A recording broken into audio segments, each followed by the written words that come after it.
Hello friends, and welcome to the Architecture Enthusiast and to the Zonnestraal Sanatorium. The Zonnestraal Sanatorium is a jewel of the modern movement made of concrete and glass, revealing its own time and establishing itself as one of the most experimental designs within one of the most creative decades of modernism between the two world wars. Designed between 1925 and 1927 by the principal architect of the architectural movement within the Netherlands, Jan Duiker, together with the architect Bernard Bijvoet and the structural engineer Jan Gerko Wiebenga, began operating in 1928, was completed in 1931, and functioned as a rehabilitation center for patients with tuberculosis.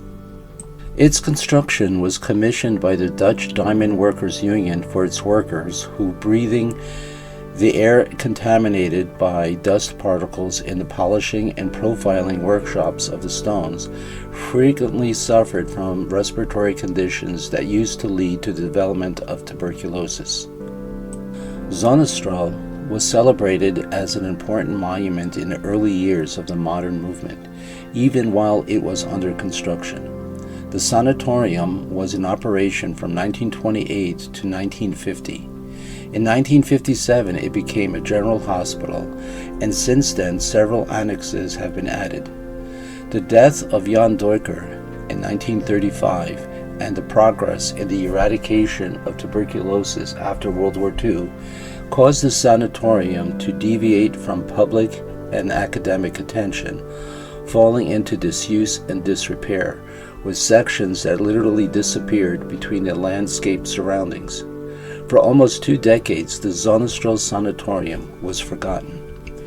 In the 1960s, however, the sanatorium was rediscovered and considered by historians of architecture as an important monument of modern architecture. In 1982, before the imminent deterioration of a building that serves as an example of modern architecture in the Netherlands, the Dutch government summoned leading architects headed by Herbert Jan Henket and Wessel de Jonge for their recovery. In 1995, he received the category of building with historical protection.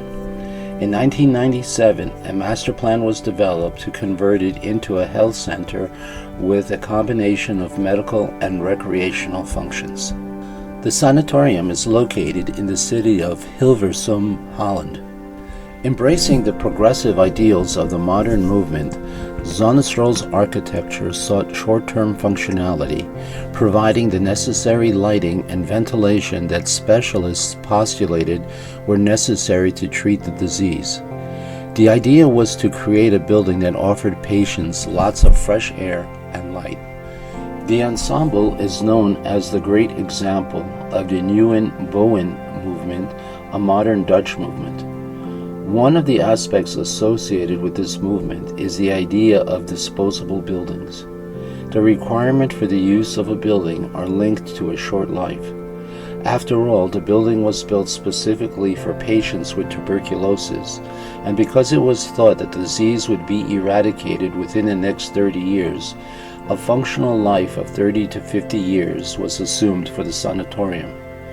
For this reason, the materials used in its construction were the standards and fair to comply with the regulations.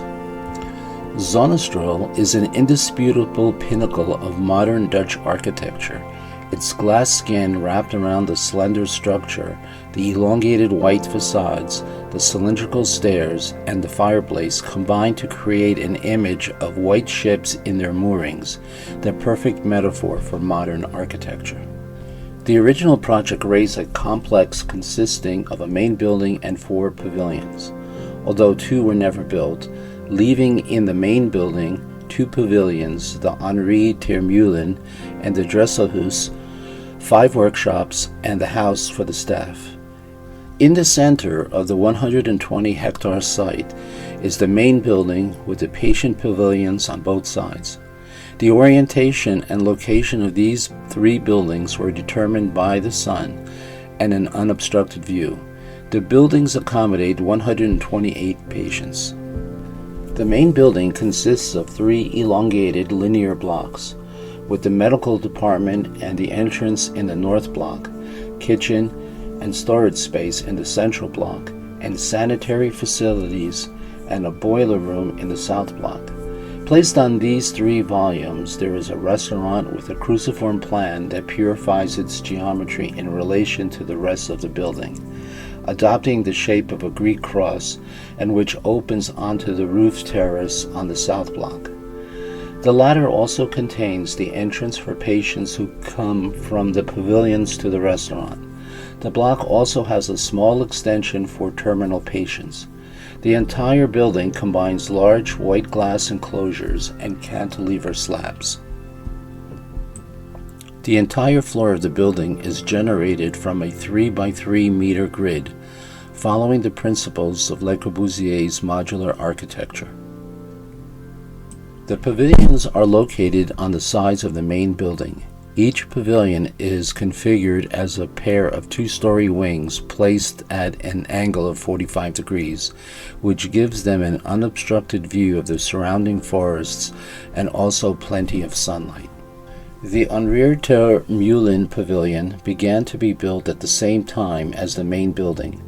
The 2 wings are connected by a central volume that housed the general facilities and services. The patients had their own room. These were in groups of 12 to 13 per floor, with a total of 48 rooms, with wide spiral concrete stairs protected with large cylindrical windows. The Dressahus Pavilion is the same as Henri Termoulin, with an axis of symmetry that coincides with that of the main building, but its allocations were more adapted to progress and functionality, and it was equipped with a chairlift while expanding the number of rooms, always on both sides of the common meeting room. A little further away is the circular house of the Kuppel service, where there were 16 small rooms for the staff. The buildings are constructed with a concrete skeleton with extremely thin steel frames to accommodate the large windows. Extensive use of prefabricated elements was made, and although concrete was relatively expensive in the 1930s, construction was carried out in the most economical way possible to meet the minimum requirements. The beams and the overhangs are narrow and thin in all the places where it was possible, with some concrete floors whose thickness was between 8 to 12 centimeters. The architect himself saw the construction as a disposable building, which he only predicted a use for 40 years. The geometric structure of the complex can be clearly seen in the drawings that show a strict geometry, both in the axes that are present, in particular in the main building, as in the measurement system. The smallest module is that of the room, 3 by 3 meters, and the upper one consists of 12 of these rooms.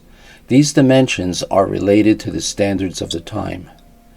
The formwork could be removed before with a maximum length of 3 meters, another solution to save on structure. In the main building, the structure is made of reinforced concrete with longitudinal corners that rest on pillars every 9 meters. The cantilever floor slabs reach 1.5 meters with cantilevered beams. The counterweight helped minimize the use of concrete. The facades are mainly glazed with a steel frame. The vertical walls and those of the annexes are hollow constructions or plastered wire mesh. The color scheme also gives buildings an airy appearance. White stucco with light blue frames for the main building and yellow frames for the workshop. Over the last 15 years, exhaustive research and painstaking conservation and reconstruction have seen the sanatorium restored to its original splendor and repurposed for contemporary use. The conservation effort to save the sanatorium is both immediate and long-term, site-specific and global. Nearly 80 years after its original date of completion, the architect's commitment to restoring the complex architecture and reviving its purpose furthers the legacy of Zonnestraal as an icon of the modern movement.